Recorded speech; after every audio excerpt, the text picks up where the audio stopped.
Right, hello groomers, welcome to the page and a huge welcome to the lovely Sophie Bell. Sophie and I have never met in person, have we, Sophie? No, we need to. We've met via a screen and a mutual admiration, and we met via lockdown, didn't we? So, we did. Yeah, it was really a lovely big seminar. We were both glued for a whole week, weren't we? We were. I didn't get any work done. You? No, I didn't get any work done, but I have to say, not just saying it because you're here with me, but your seminar was brilliant. It's really nice to see such a great speaker. Like, you know, some people, they might have the knowledge there, but can't always get it, you know, bring it across well. And I think you were brilliant. So. Well, thank you very much. And I too got a bit of fan going on here. Mutual I've love. got some questions for you. The reason being is we've got a student group which we're on at the minute, and they struggle greatly with all sorts of different learning styles. So a lot of them don't work independently very well. They like to be spoken to, and I thought this was a great opportunity to have a chat with you about you know, the first aid side of things, your experiences, because I always feel that experiences really bring something to life for people. If they can imagine something happening, then they learn a lot better from that than reading it in the text. Yeah. So I've got some questions, so I've got them here. Here we go. Dun, dun, dun. All ready for you to go. So we haven't got too many, so we can have a good chat afterwards. So, okay. So first question was, as groomers, we all know the importance of taking medical history. I personally always say to an owner, you know, is your dog on any long-term medication? Because I tend to find if they're on long-term medication, they forget the dog's got the condition. Yes. Do you know what I mean? They kind of go, oh no, he's absolutely fine. And then you say to them, is he on any long-term medication? They go, oh yeah, he has a tablet every day for his heart. And you're like, yeah. No, you're absolutely right, because it becomes way of life, doesn't it? It's like so they kind of forget. So as a groomer, if we're not getting the right medical history, what sort of things should we be looking for? Well, I think, you know, for example, like you say, a long-term condition could be something like diabetes.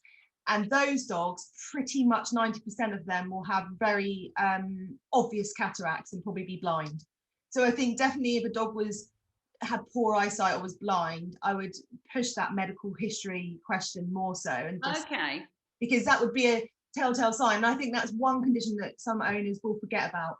Even though they inject their dog every day, they just forget the fact their dog's diabetic. And that would be important, because if that dog, say, had a bit of a wobble on the table or had some sort of shaky, like maybe a bit seizure-like, or did have a seizure, then it's normally because they've got low blood sugar. So then we want to get that honey or jam on their gums to make them instantly feel better. So that's why it's important, like you say, to have this medical history. I think the other thing I would be looking for would be any sort of abnormal, like, because it might be that they've come along with a medical problem that the owner isn't even aware of. So any abnormal discharges. I've seen lots of groomers that have picked up things like pyometra in bitches, and that's been really great. Again, any weird lumps and bumps that you feel when you're touching them. I know you can't diagnose, but what you can do is you can inform the owner, you know, lots of pictures and show things. I think as well. What about weird smells? Yeah, weird smells. I remember once one of my bitches was really poorly, and the vet came to the house in the days when you used to have home visits. Yeah, they were nice days. They were nice days. And I remember him smelling her breath. Yeah. You know, that being one of the first things that he did was smell her breath. And I know sometimes now, you know, we know that awful smell of teeth, you know, the rotting mouth. Yeah. But sometimes you do get that funny kind of smell about them. So what sort of thing could that be, and what should we do about that? So you might have like a kind of a chemically or sweet kind of chemically smell, and that could be ketones on the breath. So that might be something related to diabetes again. Maybe they don't know. Or you might just get a very kind of just a really unusual strong smell that could be kidney related. So I think if you smell something that doesn't smell like normal bad breath, I totally agree that often that can be because there is an underlying problem, and there are often things that people, you know, owners don't notice. I think as well, alongside those sort of conditions, those dogs often drink and urinate a lot. So if you find that drinking an awful lot every time you let them have a little break, or they're urinating on the table, you know, they have the odd accident, or as soon as you put them down they're having a wee, you think it just seems to be excessive. It's another thing I would note every time. It's like little you know, things that you might see it as being strange but feel a bit uncomfortable maybe, because I think some people do, don't they don't want to kind of feel like they're overstepping the mark and don't want to say, but it's really important because owners get complacent. I always say it's a bit like, you know, if you're living with someone and you lose loads of weight and they can't notice, and then everyone around you says, wow, you look fantastic. I haven't had that experience for a long time, but I do remember those days. It's the same with your dog. Sometimes when you're looking at them all the time, you don't notice differences or changes or 100%. Yeah. And it's like, you know, when they come in and you say to them, oh, I think they've lost a little bit of weight, and they're like that, oh really, do you think so? And I'm like, yeah, I do, you know, because your trim's different. You know, a normal spaniel that, you know, you've got a lovely line on the skirt and then all of a sudden, you know, the chest is gone, or, you know, the muscle tone's gone. We see it a lot with muscle tone. I was judging a grooming competition, an online one, the other day, and one of the pictures that the groomer had taken of a finished dog was from the top down, and you could see those love handles where that first thigh muscle had just wilted away. Do you know what I mean? Yeah. And they end up with these like little love handles on the back, and it was a really good photograph. I wanted to sort of use the photograph to show something, and I thought, oh, she's done a really good job, because she's tried to hide the fact that all that muscle wastage. And again, owners don't know, they don't see the muscle wastage. No, and the other thing that owners don't always notice is subtle changes to the coat and skin. So things like Cushing's disease and hypothyroid and things like that, the coat can often get sort of suddenly very black, like almost very pigmented, and the fur can thin. So it might be an undercoat that's maybe like lost, and you've just got the top coat, so the owner doesn't notice that. And those are little things that I think groomers can pick up. A groomer the other day sent me a message of a Yorkshire Terrier that she said, oh, the owner thinks the coat hasn't grown back because of it being clipped last time. When I asked her a few questions like age, and then sent the pictures, and you know, obviously I said to her, it looks like it could be, but don't go and say you think it is. But something like Cushing's disease. Anyway, long story short, it was Cushing's disease. Yeah. And it was little things like that I think owners just don't know. So they think the hair coat is just normal, like changes, that are just normal. And that's where a groomer has got that added benefit, because they can kind of pick up these extra things. Because not every owner will go. You have to bear in mind now that things have changed in the medical world. Some people, you know, they're almost anti-vet, some people now, and they will only go if it's absolutely life and death. So they don't come along for annual checks anymore. And so therefore, sometimes it takes the groomer to pick these things up, because we're not seeing them as much, or maybe as regularly. It is such a shame. It is really a shame. And we hear it in here quite a lot. You know, people come in and ask our advice first. And I'm like, well, you know, you really need to see a vet if you've got any concerns. You know, if you're seeing anything that's not normal, then that's when you go. You know, talking about, you know, things like Cushing's and thyroid. We also see it when we're clipping. You know, you'll take a lot of hair off down the side of the body, and then you'll clip the top line and nothing will come off. And you'll be like, oh, am I using the right blade? Or this was in 8 weeks ago, why is more hair not coming off? And I always say to students about that, if you've got patchy hair growth, then that's a real indication that something's going on. There's an imbalance happening there. Yeah, definitely. And it's often hormonal in some respect. I mean, it can just... Well, there's so many of the buggers. I mean, what's that all about? I know. And it's getting the right way. And it can just be alopecia. I know. Like that we use for the cases like that now, we started using more melatonin and things to help those coats. And so it's not even, you know, I mean, I suppose that is hormonal in some respects, but it's not actually a disease as such, you know, it's more. I know. I was thinking the other day how to try and convey this hormone thing to students in a way that they remember. And I'm trying to say, you know, hormones that are there, they're present, they're so important. And it's like going on a journey and hitting a bump in the road, or, you know, having to go on a diversion. And that's all that hormones are triggered to do all these things. I said, but, you know, you lose a major hormone and it's like the car's broken down. Yes. You're not getting anywhere. Yeah, you know, we need that hormone to trigger all the other ones. And if the car's broken, we're not going anywhere.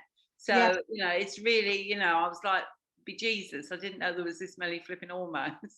And also, it's so good that you teach about it though, because like coat changes can be, say, an early indication, and it might be, again, an owner not necessarily going to notice that, and it might be that you know, the signs like increased thirst and increased urination, all those things then follow. It might be that we see the coat change first. That's why I always think that groomers sometimes don't get enough credit for what they do. Oh God, no.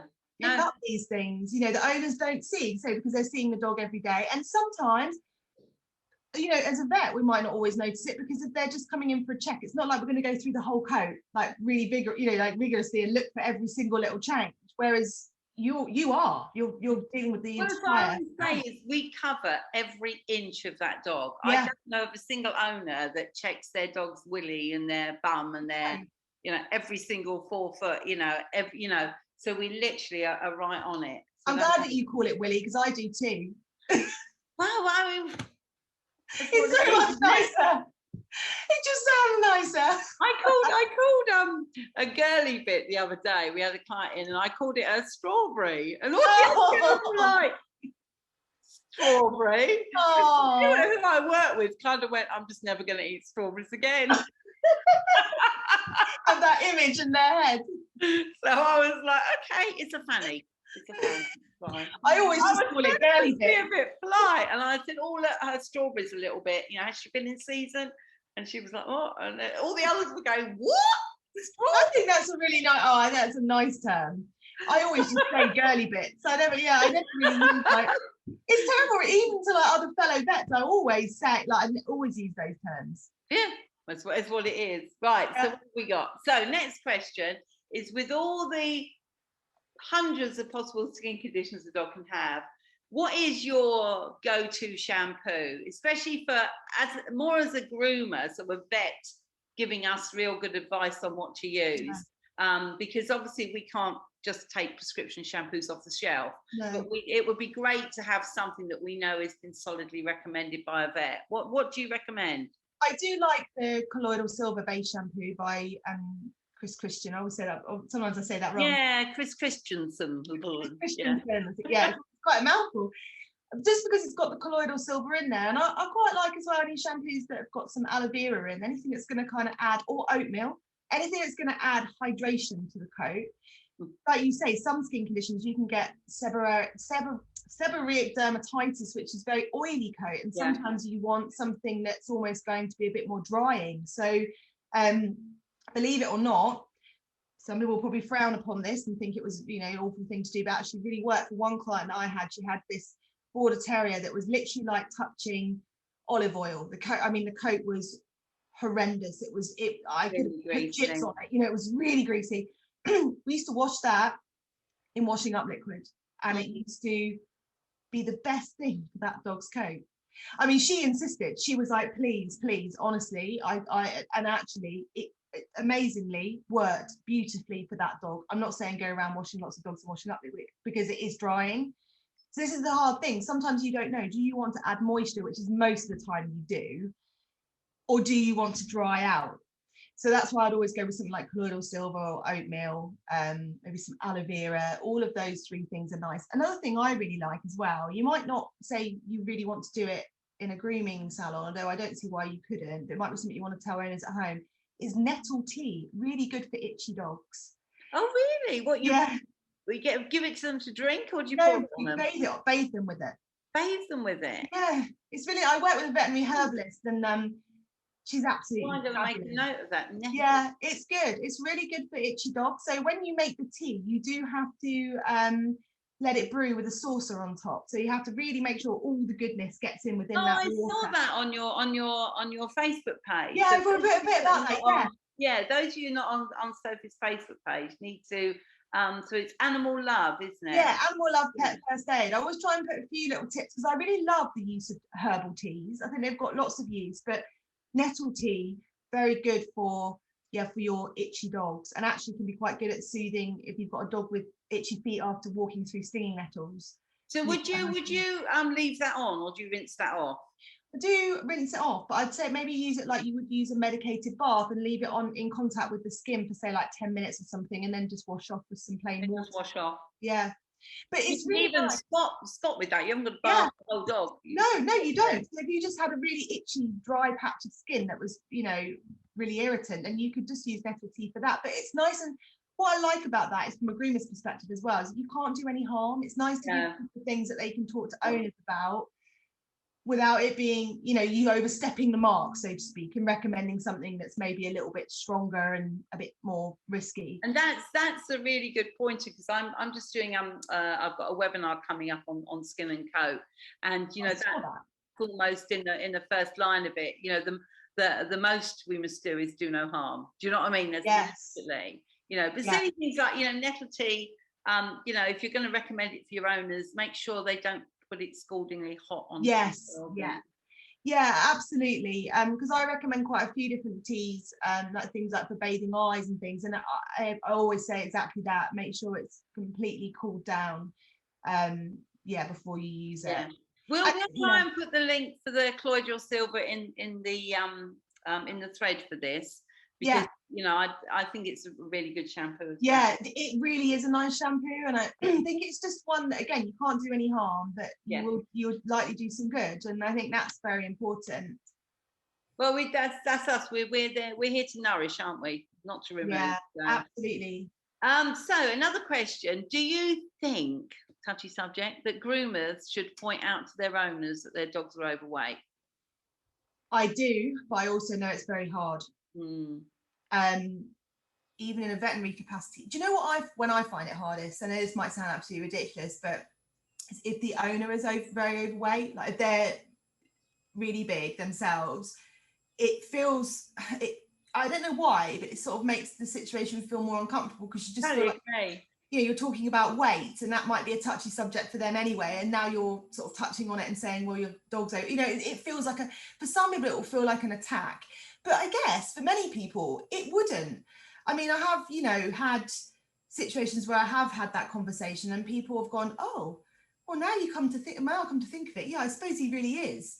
And if you kind of, the way to broach is like I sort of said before, about getting a poster on a body condition score, so it will show like the kind of, well, you can get it either from a 1 to 5 or a 1 to 10, and it will show all the different shapes and the waist and what you should be looking at, because equally you might get dogs that are underweight, that are very grossly underweight, and you want to be able to just sort of point out to an owner that, you know, sort of looking at the scale, and it just, they're a bit overweight. And actually the reason why I'm more pointing it out is for the health benefits of trying to lose some weight. And like, I think when you mentioned to me, Julie, about maybe interacting the owner and saying, where do you think your dog sits on this scale? And then sometimes the realization, I've just had another idea, because we use a booking system, and it might be quite nice to have that as part of our medical history. So when they come, log what their body score is, so that if in 6 months' time we now, you know, they were a 2, they're now a 3, or they're now a 4, it's quite a nice thing to say, well, in 6 months they've gone from this to this. It might be an underlying problem. So I'm wondering whether we might sort of see if we could kind of add that, recommend to add that to sort of like the initial consultation, you know, and body scoring. Yeah, I think that's a really good idea, and get the owner to mark where they think their dog is on that scale. And like you say, if anyone questions it, you can say, well, we like to keep an eye on weight, just because sometimes that can be a sign of disease. But at the same, equally, if they come in and they've circled a 5 and said they're obese, then you could always put to them and say, oh, I've noticed that you circled that. Do you want me to keep an eye on the weight? Are you aware of, are you putting anything into action? Yeah, that's a good way of opening it up. I like that. I think that's very clever. Yeah, I just came to like that. Yeah, but you're like me. I get these ideas and go, oh, I think that would work really well. Terrible. You kind of think, quick, write that down. So I know. I keep a pen and paper in my pocket. I had a great idea the other day, and it was really, really good. And I thought, no, I don't need to write that down, because that would just come to me. I've forgotten it. Oh, no. Totally forgotten it. 100%. I'm like, and I was so bleeding excited. I was like, oh my God, that's so good. I'm going to do that. Have you forgotten it? You have to write it down, don't you? I even actually record stuff on my phone. Oh my God, look at this. Have you seen this? This is my life. I mean, I think Post-it notes will go out of, they'll go out of business when I die.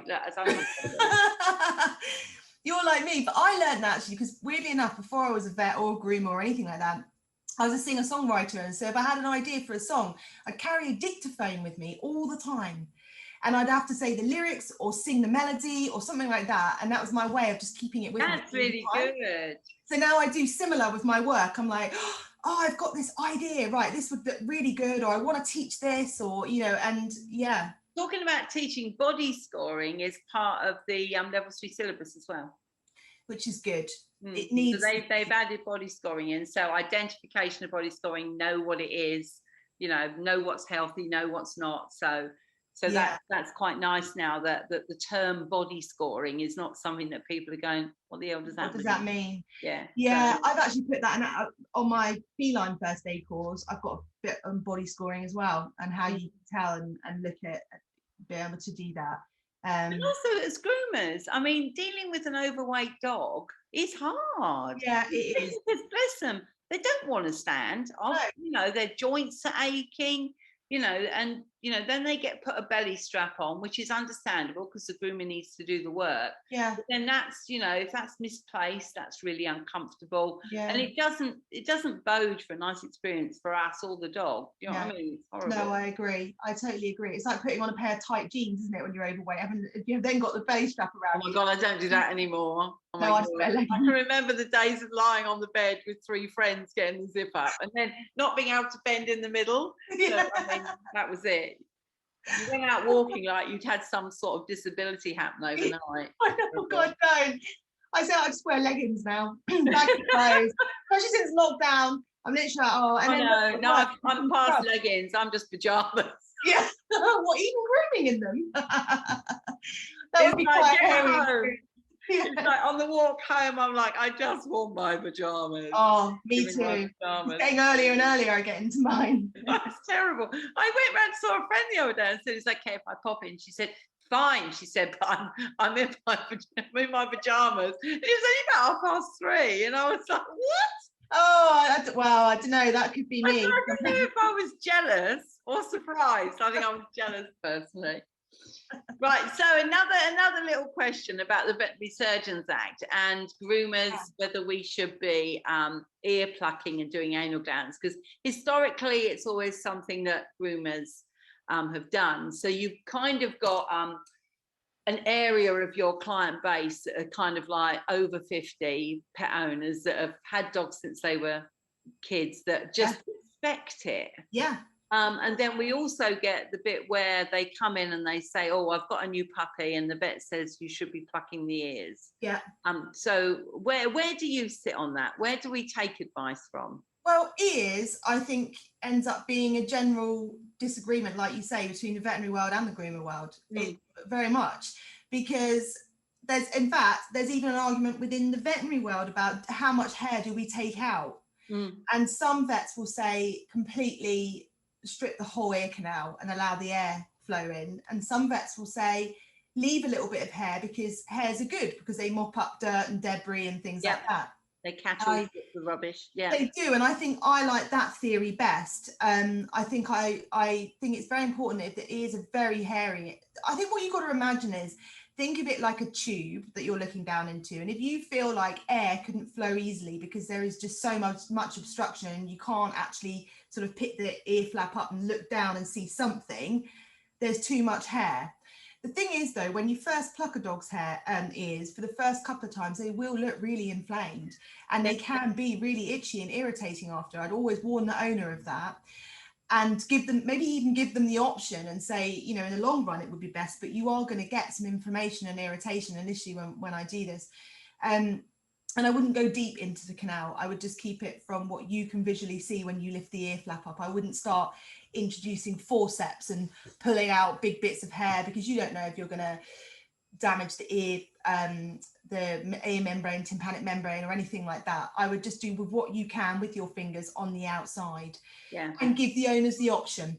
Always that's good advice. I mean, we pluck ears sort of on request. It's not a thing we just do. And I've done a video which I think is on YouTube, with ear plucking, and that's exactly what I do. Just literally remove what you can see. My kind of theory is that hair on a dog grows in cycles.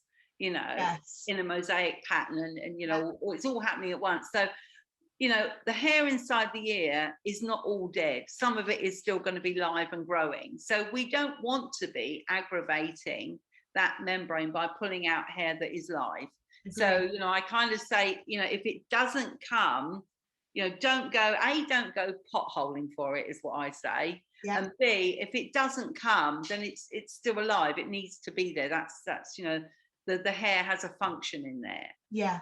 But yeah, you know, you can just gently pluck, and it's also, some people, the word pluck, they tend to think of their eyebrows and they kind of go, ooh, you know, and I'm like, no, just a little sewing motion, nice and gentle. Otherwise, you know, that poor dog's going to be like, oh, get away from me. Yeah, I completely agree. And with ears, I think you can do that and you can get away with that comfortably. Like you said, always just run it past the owner. It's just the day and age. It's the world we live in right now. I think we just have to be very transparent and basically, you know, tell owners exactly what's happening and do they want this or do they not want this, and just to follow that through. Because if the ear gets really itchy and sore after, well, you've made that clear. You've said that, you know, it might happen. I mean, yeah, and actually, usually after you've done it once or twice, they kind of, you don't get so much reaction. The skin kind of gets used to it. I think that's a bit like us, like you say, when you kind of pluck your eyebrows, you find that the inflammation will, you know, first time you do it as a kid, or when you're young, you know, you kind of really is bad. Your eyes are red for about 3 weeks. You don't go to school for a day, do you? Like, yeah, exactly. You stay hidden. Whereas now, you know, you notice yourself, it recovers really quick. And it's the same in the ears, but I agree with you. Don't go potholing. I like that. And don't go like, you know, delving in deep where you can't see. And the other question is, so dog on the table, you lift the ear flap to pluck the ears. When do you not? When do you go, I'm not touching that? If it looks really red, I think if it looks very inflamed and kind of angry, I would leave it. If you notice a really strong, overwhelming smell, I mean, most people I think know what yeast smells like. Yeah, I'm trying to remember these smells. I don't have a sense of smell back since I had COVID in December. No. Yeah, it's really annoying. I've been trying to do the smell training because you were saying about smells that vets and stuff pick up. I used to always rely on my sense of smell, and I don't have it anymore. So it's really annoying. So I have to sometimes get nurses to come in and say, can you smell that ear for me? Or can you, because I can't smell it. It's so annoying because you don't realise how much you use your sense of smell. Just changing the subject. I watched a program a couple of years ago where this guy was a tea taster, and he was like, oh my god, my mouth is amazing. I use my mouth, my sense of taste. So what they did was they blocked off his nose. Yeah. And they got him to taste, and he tasted coffee and he thought it was tea. Wow, do you know, it doesn't surprise me because unfortunately, since I've lost my sense of smell over the last few weeks, everything tastes like soap. There's only certain foods I can eat that don't taste like soap. Oh, it's that's really terrible. I know, it's been a battle, I have to say, because it's frustrating. I'm not quite sure if it will come back, but we'll see. But I think, yeah, if you smell anything or if you see pus, like, leave it. If you think that if you're battling to pluck the hair, if the dog is literally like, you lift the ear flap and they are angry about you touching their ear, that's a polite way of putting it. I know. I try to be diplomatic. I'm just thinking of the notes that groomers put in the terms of psychopath. Yeah. Turn psycho. Totally. Yeah. Because some of them really hate it, don't they? Because they do. Yeah. And it ruins the experience. We're trying to create this lovely, come and see your groomer. I didn't become a groomer to torture dogs. No. It wasn't on my radar, really. So I'm very much with you. If I lift an ear flap and the dog is really reluctant or shows any discomfort at all, I'm like, nah, vet. Yeah. Let the vet deal with that. They don't like the vet anyway, so. Yeah, no. Although some of them do. It's quite amazing how I know. Really excited to come and see you. Yeah. And everyone usually sends me the angry dogs because for some reason, I don't know why, but I seem to get on with the angry dogs. It sounds like me. When I look at the diary, I'm like, the other girls have got a lovely day and I've got all the nutters in my column. Yeah. Wow, great. Yeah. But I think maybe it's because I don't know, I just kind of don't I try not to think about it. You know, I try to kind of, I don't know, you know how sometimes if you know a dog can really lose it, and then you build yourself up like ready, you know, oh ready my goodness. for it. I try not Yeah. to do that. I literally sort of go, let's just like try and think of something else so that you can't read me Go thinking out the about you. zone. I use quite a lot of towel wrapping techniques. Yeah, So I wrap them in a towel, and that really calms them. All sorts of silly things like that you know, people kind of go, really. I mean, I've had people cry when I've been able to cut their Dachsh's nails that, you know, 3 veterinary nurses and 4 vets can't do, because I've literally just wrapped a towel around all their pressure points, and they've just sort of been quite, okay, you can do it now. It's so amazing what you can achieve. Oh, I've done things. Just a towel. The girls, if I do cats, the girls go, do you want a towel yet? And I'm like, no, not yet, it's fine, wait a minute. Then we'll wrap it up into a burrito, then I can trim it. Oh, that's the best way. Do you know, with cat grooming, I think that's the best way. Do you run many seminars on cat grooming as well? Not really, no. I've it's something I must get down to, because I went over to America a few years ago and stayed over there for a month and did their cat grooming qualification, because I kind of didn't find much in this country that kind of ticked the boxes for me. So I went over there and invested a lot of money in doing it. And absolutely loved it, and kind of realized for the past 30 years I've been grooming cats wrong. That's why it wasn't going well. And you know, when you realize, you know, how to assess the temperament and how to deal with the temperament and, you know, all that sort of stuff, it's amazing. I mean, I do love it, and I need to write a course. I do need to write a course. I didn't know that you did cats as well. No, all wrong side. I know, because I know. Do you know what? I think it just doesn't get advertised very much, cat grooming. So I never really know which dog groomers groom cats, because it's not really something that we talk much about. There's not. Well, and also the trouble is I get scared when I see people going, "Oh, has anybody groomed a cat? I'm going to give it a go." You can't just give it a go. Grooming cats is not a have a go subject. No, you've got to be confident handling them. I mean, I used to groom some cats when I was fully, you know, doing a lot more dog grooming. I used to groom cats as well, but that was because, I guess, I mean, I'd had a bit of cat grooming training, the actual, you know, with in terms of equipment, but I'd had those years of handling them and that went on my side. I found it quite, I found quite easy to do, actually. Sometimes easier than the dogs. I totally agree. You get it right. Oh my God. I mean, and the day is so much quieter. Yes. Less. Oh, you know, I mean, what you earn in, you know, a dog will take you an hour and a half. You earn the same money in half an hour. Yes, absolutely. I know it from a business perspective, it's probably almost, you know, I think not many people do it. No, they don't. No, I mean, I do enjoy it. I mean, the owners I find are totally different. Yeah. Oh my God, dealing with the cat people and dealing with dog people. It's just like, they're like a different species. It's really, really, and they tend to be the ones that go, oh, it's a bit feral, good luck, and you're like, oh, yeah. Don't get into horse grooming then. They're different again, horse owners. No, I won't be doing any horse grooming. So what about anal glands? They are okay, so there definitely is a bit more of a ruling, I guess, around that. So groomers can only do them externally. Yeah. And the actual advice from the Royal Veterinary College is that they only do it if they've been told by a vet that they need to be done, or if the owner just gets some sort of consent to say, even if the vet says, yes, I agree, they need to be done every 6 weeks when you go to the groomers, you know, some clarification.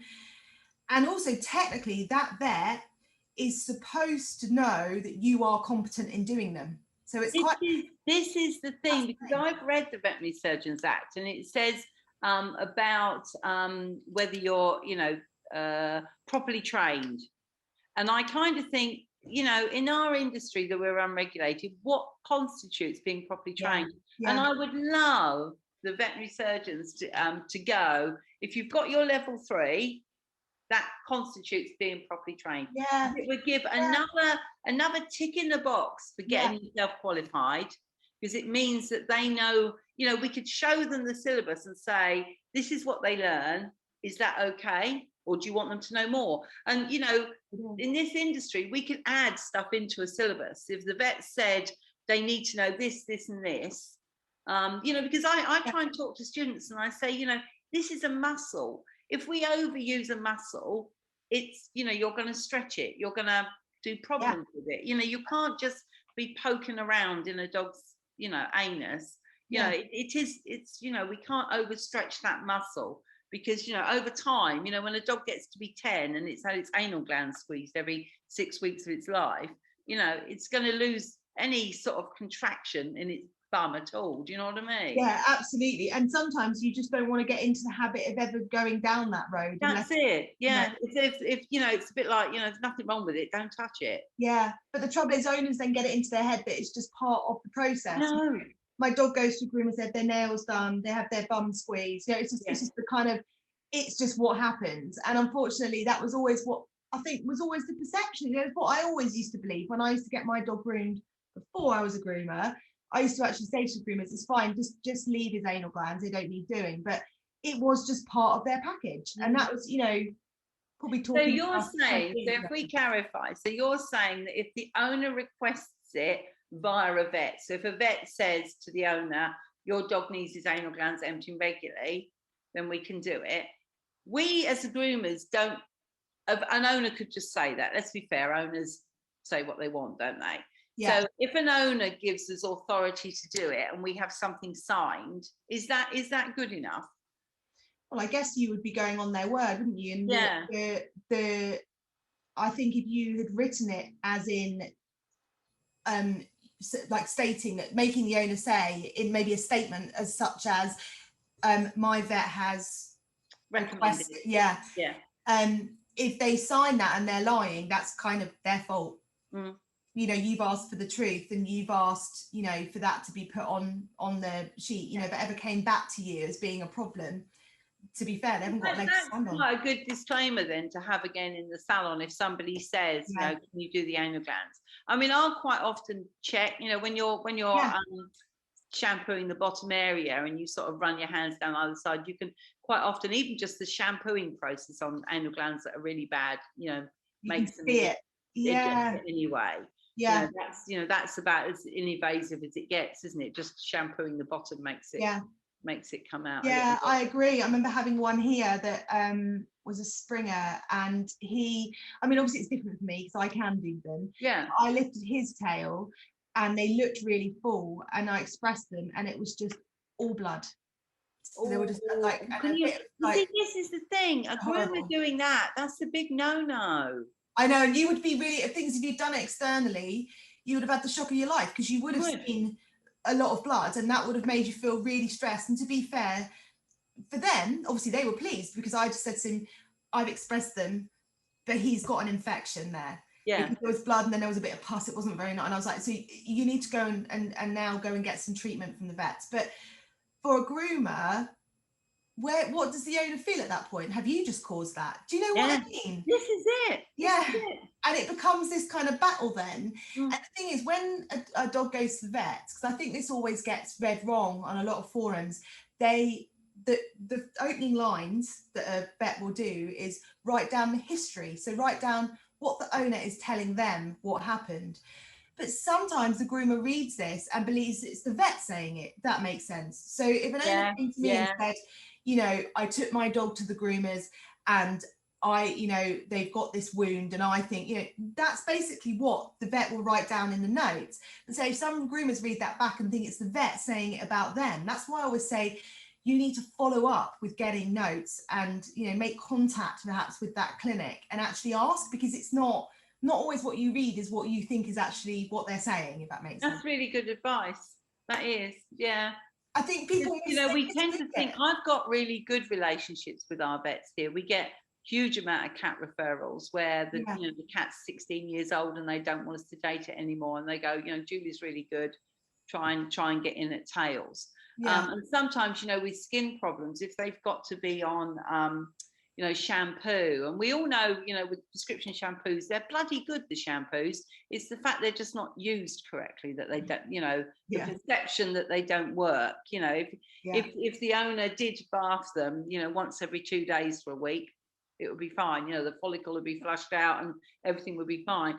So we tend to work with our vets about doing a really, a cost-effective way of an owner coming in, you know, every 2 days for a week. Yeah, that's good.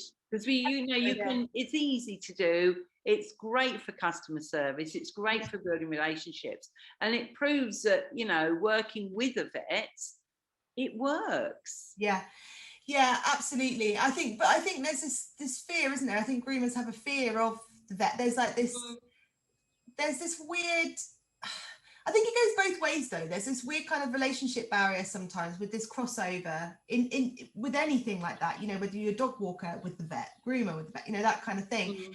I think, in all honesty, some vets as well feel quite nervous about what they say and what they don't say. Everyone's kind of in this bubble, aren't they, of like not wanting to overstep the mark or say the wrong thing or get it wrong, because everyone's kind of worried about what they do and what they don't do. So I think definitely if you have a problem, it's better to actually go and speak to the vet than just to kind of listen to what the owner's telling you. Maybe, you know, always get a vet report and always just have that conversation of whenever there's a problem. You know, don't start sort of getting really worried and anxious and stressed about it, because until you've actually had those conversations, there's just no point. And you've got to bear in mind that, like, I know that some owners will often tell me anything. I remember when I worked for an animal charity, and at a weekend we'd only see emergencies. So that's, you know, we worked really long hours, and the weekend, because it was all the treatment was for free, we'd only see genuine emergencies. And they all got to know, the owners in the end, that if they basically said, my dog's got breathing difficulties, well, what can we do? Have to come down right away. And they'd turn up and it'd be like, oh, they've just got a broken claw. But they knew what to say to get through the door. You know, people will do that. And that's what you've got to see as a groomer, that just because someone's telling you that Joe Bloggs has said that you caused clipper rash on my dog, you did this, and the vet's agreeing with me, until you actually see that in black and white, just let it go over your head and just rise above it, go and get your vet report, and then think about it. Don't get into conversation. Because the owners, they absolutely make you die. We had a customer in the other day that had 2 dogs, brought them in. They were sort of, I think they were 3 and 4, and they were quite nervy and they were all over the place. And she said to me, oh, I've rescued them. And I went, oh, that's, you know, it's commendable, that's lovely. And I said, well, when did you rescue them? And she said, oh, when they were 8 weeks old. What? Right. What, so you just bought a puppy? And the reason that they're neurotic and they're uncontrollable, nothing to do with it. No. They were trying to sort of implicate themselves, going, oh, they're rescued, you because know. they feel bad that they've gone and bought a puppy. You know, people say things all the time, don't they? Probably all guilty for it somewhere along the line. And I totally hold my hand up, because I've got Briards, which are not an easy breed to have, but they're literally my art dog. And I rescued one when he was 6 months old. And it took me about 6 months to really like him, if I'm perfectly honest. He was a ridiculous amount of hard work, probably the most trained I'd ever given a dog. And I found that even when I had him at 6 months, and even when he was 4, I was saying to people, well, I haven't had him long. I know you do though, don't you? Because you feel a little bit embarrassed, don't you? I was like, oh, no, I haven't had him long, no. Yeah, I know. Honestly, I know him sort of 3.5 years at that point. I know. Well, I do the same with my collie. I rescued her at 18 months. She came in to be put to sleep. Long story short, I got her signed over to me. She's 10 now, and she's a real pain in the backside. She's so annoying, and I still say now, oh, she's a rescue. Like, she spent 9 years of her life with me. There's no excuse anymore, but I have to sort of still use it as an excuse. You just sort of implicate yourself. You do. You don't want to feel like you sort of, you're not doing the right thing. We're all guilty of it, and that's why I would say to people, just don't. And also, when people are upset and angry and just emotional, you know, we all say things that sometimes we don't mean. They just come out. You know, and people go over the top and start making it. But then I think when we're the professional on the other end, we start panicking and getting anxious and worrying that. Well, we overanalyze, don't we? Literally, we overanalyze. You know, I've read, you know, people have sent me messages going, you know, I've had this message from a customer, what do you think it means? And I've gone, she wants an appointment. It's true. We speculate, don't we? We suddenly think like, yeah. I'm not quite sure what you're reading there. Yeah, but I know. Not reading any undertones. It's a shame you do it. I do it as well. I'm always, I'm like that. I'm terrible for that. And sometimes it can sort of ruin your day because you sort of think that someone writes something and you think it's about you, or you think, I'm very much like, if I phone somebody and they don't pick up, I'm like, they're ignoring me, and it's just because they're so bloody busy. And then I know. Like, what have I done? Did I not return a call? Did I not do something? Oh, they're really. And then an hour later, you're like, well, they're really pissed off with me. And then you get a note from them going, oh, sorry, my phone was on silent. And I'm like, yeah, I know, but then you'd probably do the same and not think of it. Like someone would try and ring you, and you would genuinely be busy. It's strange, isn't it? It's not healthy, is it? Really, is no, it's not. It's not healthy at all. Just retire, get in a hot tub, enjoy your life. God, wouldn't that be great, please? Right, so I don't know how long we've been going on for. I'm sure Joe's going to tell us to wind up soon. So I've got another couple of questions. Any tips on cutting black nails? Yeah, I think actually when I was speaking to Joe before, because she was saying about how you use those light clippers, they look really good. Yeah, I mean they're kind of a bit gimmicky. There's also the one that buzzes. Yes, yeah. But I don't know how reliable they really are. I'll be honest with you, I've had students with them that have been like, oh my God, I can cut nails now. Yeah. And they're kind of like, rather than just going for it, they're like, oh, it's beeping. It's a bit like reversing a car. Yeah. Forward a bit, all back a bit, oh, well, where shall I go? Do you know what I mean? Just Just do it. But I think one thing I would do is I'd say, look at the actual center, the quick, because when the nail looks quite black and crumbly, it means you've still got more you can cut back. As soon as you start seeing that center bit turn a bit white, you're getting very close. Close to the quick. Also, I find squeezing the clippers first over the nail, because if you are hitting the sensitive bit, they tend to pull their foot away.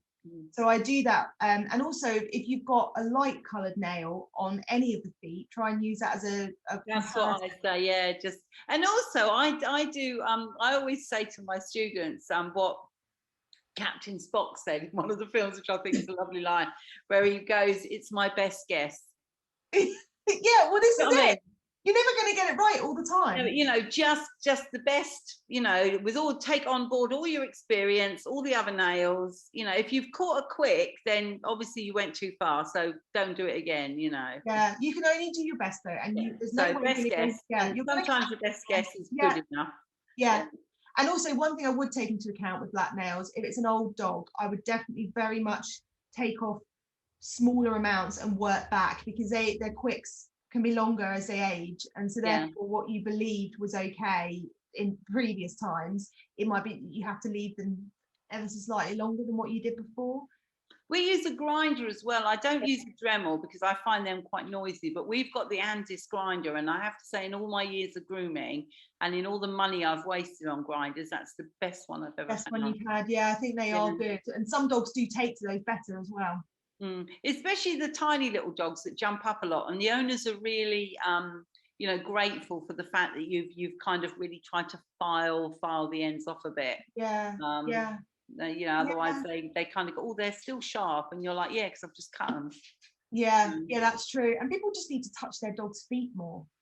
Yeah, we've got a French bulldog that comes in that the owner thankfully has been spot on with. That's good, because they can be a nightmare. Well, this dog, when it first came in, I think we got 3 nails cut, and then it pooed itself, and we were like, no, that's too much stress. Got to stop. Yeah. So we kind of said to her, you must go away, you must touch the feet, and she literally comes in, and whenever she's passing, we do one nail at a time, and who knows, this time next year she might come in and we'll do all of them. Yeah, we do similar things like that in practice as well. We'll just do, we'll take our time. You just got to, it's not, I mean, or I had a client come in and she was like, oh, normally my husband helps me. Normally he sits on her. And I'm like, well, no wonder she don't like it being done. Yeah. But my husband's dead now, so I can't do it. And I'm like, I bet the dog's like doing a little jig because the husband's gone. Doesn't get that on anymore. my goodness. God. Yeah, don't sit on your dog. That's definitely. Yeah, don't sit on your dog. So I'm going to jump a couple of these questions because I want to get to some funny ones. So what's the most common things that dogs have eaten and got stuck? Well, I've seen a whole variety of things. So stones and fruit stones, they're really common. I had a story about the dog that ate the knickers that didn't belong to the wife and actually belonged to the mistress, which is all quite embarrassing. Because he'd basically been having an affair, and he said that he'd ended this affair, and then, you know, some time prior to this happening. And the dog ate the knickers. And so obviously, you know, they'd obviously been at it at his house, and then the dog basically ate her knickers, along with a couple of other things, some coins as well. I've had Christmas tree lights, a whole string of Christmas tree lights. Obviously not a common thing, but that was that went to the news, actually. That got in the news because it was just so unusual. But yeah, a whole string of fairy lights. Unbelievable. How dangerous are batteries? Is that really, because you see it in kids and kind of like that's really serious, but I don't know about a dog's digestive problem, because dogs, I mean, my dogs chew the remote control all the time. It would just be the batteries themselves causing burns, really. I mean, obviously a dog's stomach acid is a lot stronger than our stomach acid, but you would still run the risk of like ulceration and things in the stomach. So if you knew they'd done it, obviously you just want to get it out.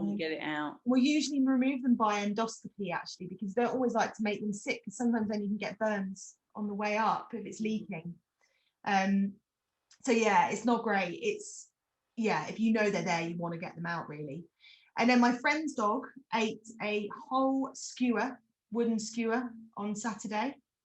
No. Yeah, but I was really surprised. Not that I'm, you know, questioning what the practice did, but they made it vomit it back up, which I was like, I mean, a bit braver than me, because I would be too nervous that would get stuck on the way up. Yeah, that would literally harpoon on the way up. Yeah, that would be an endoscope job for me. And I have seen a dog where the owner thought it had eaten a skewer, but obviously, people might not know this, wood doesn't show up on an x-ray, so you couldn't x-ray a dog with a wooden skewer and go, there it was there.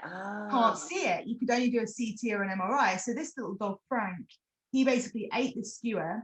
This must have been about 2 years ago, and the owner was sort of sure and then not sure, and the dog kind of like, we did x-ray, see if we could see any sort of gas or anything around it. Well, I say we did, the vets, and another vet had done it, and it'd been going on for about a week or two. And then he seemed to just be better. And then about 2 weeks after that, he presented to me with a big lump on the side of his body. And that was an abscess. And as I popped it, out pulled this big long wooden skewer. Oh, how satisfying. Very satisfying. And he is so lucky. I suppose because it was fine, any little hole in the intestine probably would have sealed over fairly quickly, which is why he didn't get a really bad rupture or anything. But yeah, it was crazy. I just pulled this whole thing outside of his body. Is there anything that makes you gag? Is there anything that you're like, I years ago when I was getting just a job, I went to a vet as an assistant, and they still come in for a taste today. And I went in, and there was a couple of operations, and I watched a splenectomy on a Great Dane. So, I mean, that was like massive. Then there was a Dachshund that was being spayed, and they did an incision about that big, literally just popped it out, and I turned around and I went, oh, it's getting quite hot in here, isn't it? And they went, no. Oh, because you just, do you know what? I can't watch another. I can't watch. And then that was it. Bang! I was gone. So embarrassing. No, that makes you go. I would be pretty much the same as you, as I was watching someone else do surgery. I can't stand watching blood. Like, if I'm concentrating, no, I can't.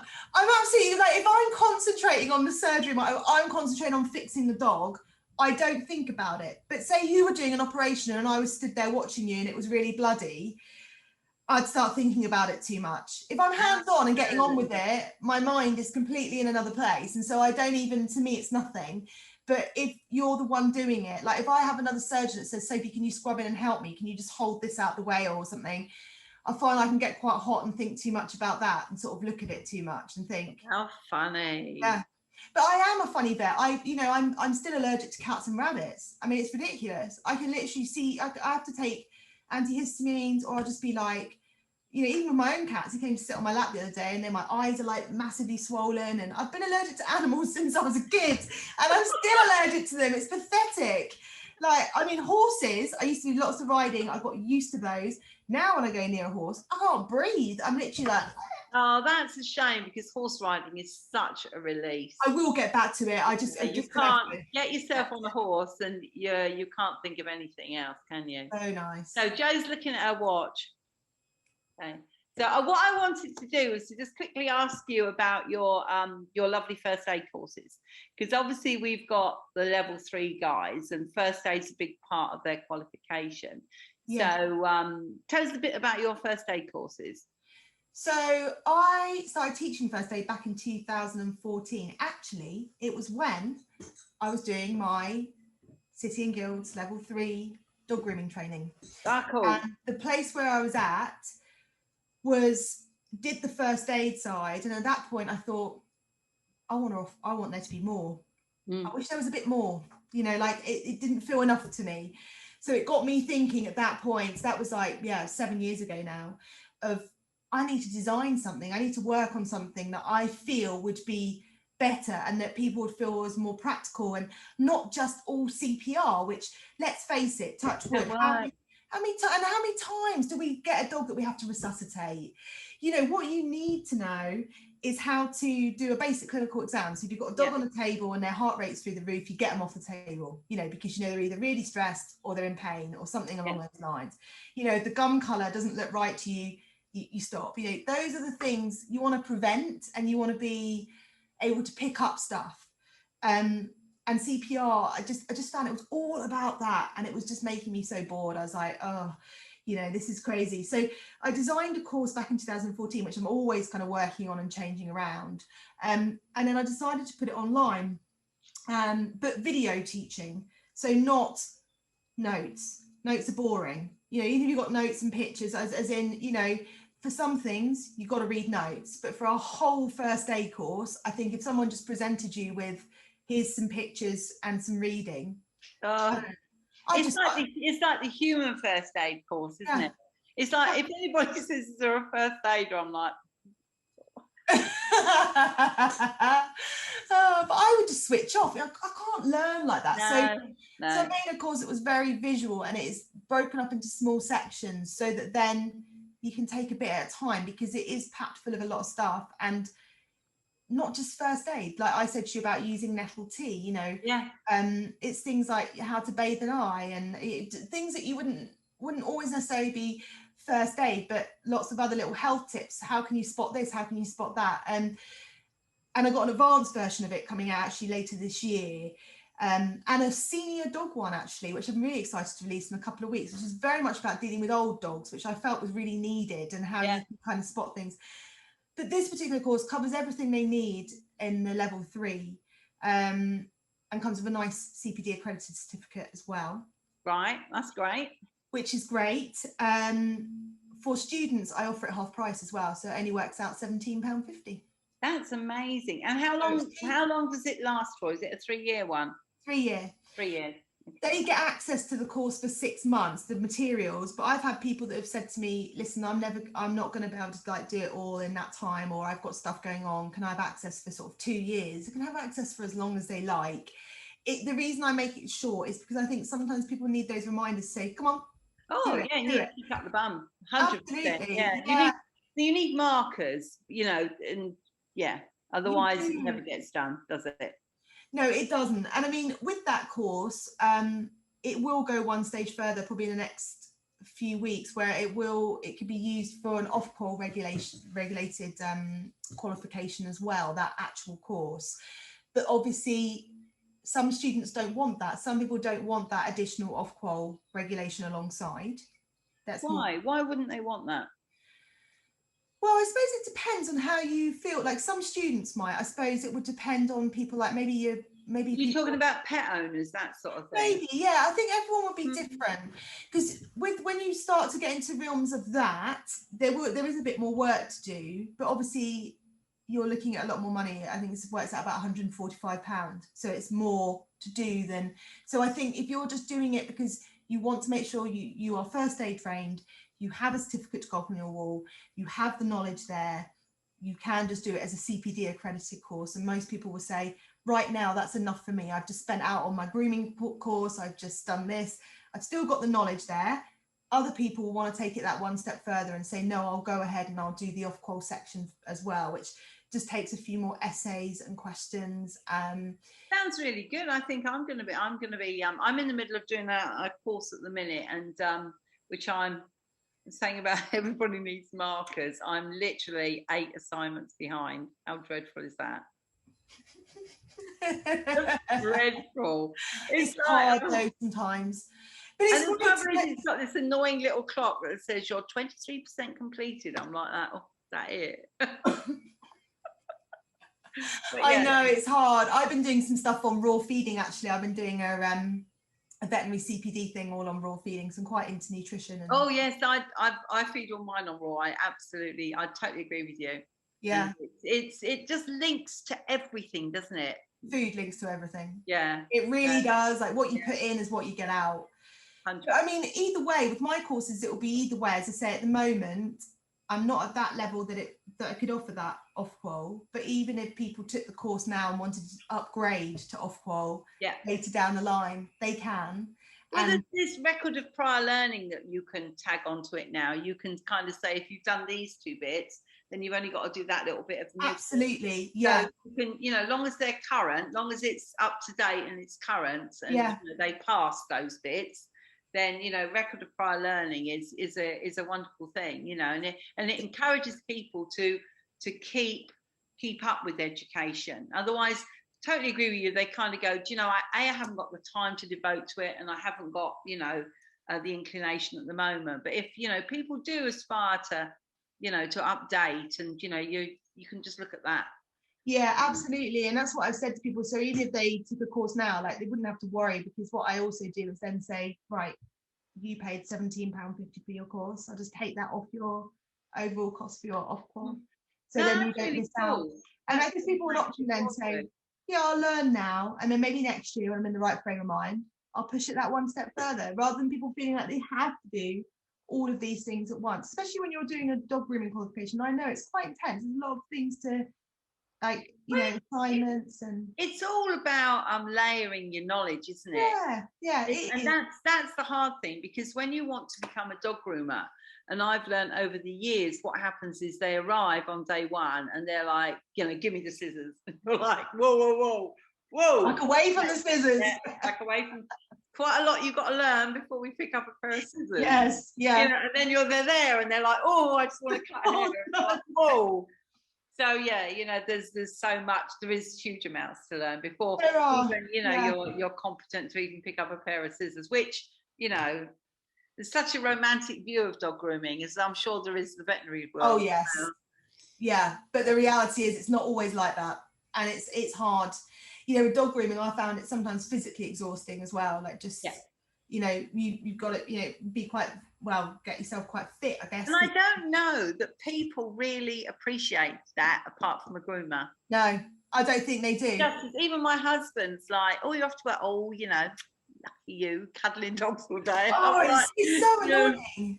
Yeah, well, that's exactly what my partner says when I go off and do a night shift. Or you're going to sit there and gas bag and have cups of tea. Yeah, no, I'm not. I'm going to probably be doing potentially multiple surgeries and all sorts of things. Well, I've just had a Saturday girl start. She's on her 2nd week, and she's like literally shocked. She's like, "There's no chairs," and